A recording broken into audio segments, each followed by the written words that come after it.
the midfield here. Quick ball, Bosch to O'Connor. Nagusa on the inside move, they go outside instead to Darren Cave and then Smith. Good pace and then it was forward. Darren Cave. That said, the Leinster line has remained static and solid in a sense that it hasn't broken the chain of three at any stage. Bosch went up very quick and high. It's gone backwards off an Ulster player, so it's okay. Hands out now, Blue. Leo Cullen had his hands on it. That was a straight boot, I think. Use your foot there. Yeah. No. Time off. That should be a bin, really. Use your foot. Captains out here. Captains. There are too many infringements at the breakdown. If it continues, you guys are going to go to the bin. I'd advise you now to have a chat to your team. It's time to cut it out. Roll away at the tackle. Don't sprint if you're coming back or slowing it down. Now, is that clear? Yeah. I'll give you time now. Up you go. I'm just telling you now. Have a chat. But again, look at the aggressive line speed from Leinster, putting pressure on the ball passer. Yeah, we get it right.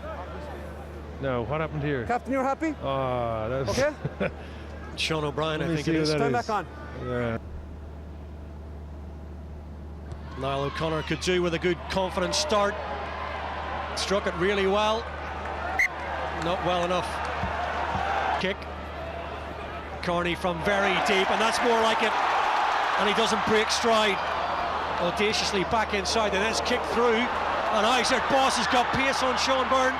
Gives him a little bit of nudge, but that's really good from the fly half. Hands on, Ulster! Absolutely last gasp defending from the number 10, and he gets the penalty. Over the top. No, number 6. The adrenaline pumping from number Ulster, 6. and in came number TJ 6, Anderson, yes. I think it was, off his feet. Number 6, it's a yellow card, off you go. Well, too many infringements at the breakdown. Over the top, number 6 wide.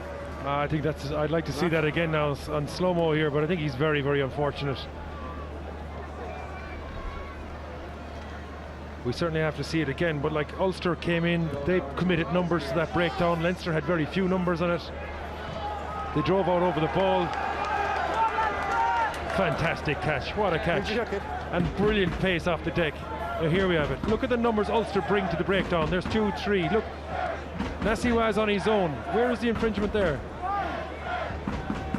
With players coming in behind you, it's very, very difficult, but there was only one Leinster player involved in that. Niall O'Connor at 10.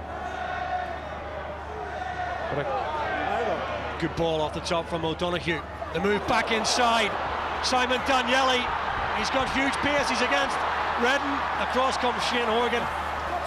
This time the offload from an Ulster hand goes to a Leinster player, it's Cian Healy. We have a touch over here. Were we in Byrne? Darcy. Great offload by Darcy and under the posts. Beautiful set piece move. Rob Kearney goes in unopposed. We'll look at the pass again from Gordon Darcy, but it was a little shimmy from the inside centre, and like a steam train came Rob Kearney. The blue flags are flying. Now in the audience. The key here is look where George Clancy is. Continue to look where he is, where Gordon Darcy goes into contact. Look where the offload came. George Clancy was totally blindsided. Touch judge might have seen it. It's very, very 50-50, but not to take away from what Darcy created. He takes the ball and steps outside. That little step outside. Now Clancy was blindsided to that offload. I don't know, did he see it? But a fantastic score, a brilliant line from Kearney. But it was Darcy who receives the ball, and all 2v1s. Look, how often do you see O'Driscoll beaten on the inside? You okay? That doesn't happen too often, I can tell you. And once the first man is breached, Nagusa gets Time that off. bit of momentum. But look at Humphreys again. Look where he's taking it, right coming up to the gain line. He's creating indecision in the Leinster defence, and all 2v1s. That's the pass. Yeah. Oh, that's the pass. And that affected Leinster in the first half. It's creeping in far too often for Ulster now. I thought it gone. Darcy's race is run here. Ulster have it now. Can they manufacture something? Great pace. Johnny Shields has three players this way. Daniele, ironic cheers from the crowd. He can't collect the pass, and well, it was a certain try if they'd found any one of two or three players hugging the touchline. Clearly advantage. Back you go. But again, it's the running at the inside, that weak shoulder. All the Ulster players are doing it. It's clearly something that they're working Time at. left, Jude. and they're making great ground. It is very, very difficult. But Ulster probably a bit unlucky not to come away with something.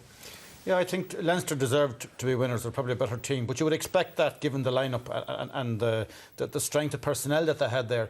But I thought the scoreline flattered them a little bit, and I think Ulster had certainly two try-scoring opportunities in the second half. They just weren't clinical in terms of their finishing, and that put a different reflection on it. But I think you'd have to think there's more. It's not a vintage Leinster performance. You'd like to think there's more than that. But I would say full marks for Ulster, young team coming down here, really going after Leinster in a big way, and I give them full marks for it. I was actually quite worried when I saw that lineup. I mean, you're talking about the stars of the lineup. I think only one player, Sean Byrne, was the only non-international in the lineup, and you've got Lion stars like obviously Kearney, Heaslip, O'Driscoll, and so on playing.